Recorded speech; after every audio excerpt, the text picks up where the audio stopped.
Same camera, same lighting, but one of these makes you look way more professional than the other. Today I'm going to be testing out the 50mm prime lens versus the 18 to 35mm kit lens. I'm going to be using the Canon EOS 700D for this test. So let's check it out together. Test 1 is framing. Now the 18 to 35mm kit lens is wider and more flexible, while the 50mm prime lens is more focused and tighter. Test 2, the background blur.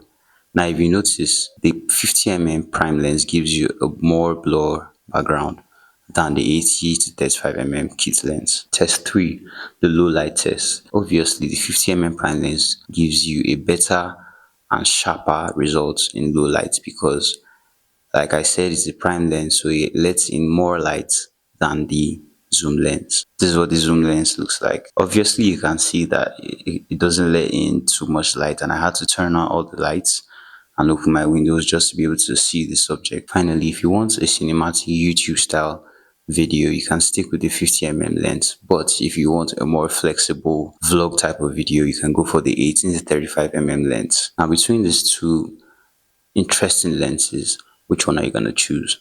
Leave your answer in the comment section.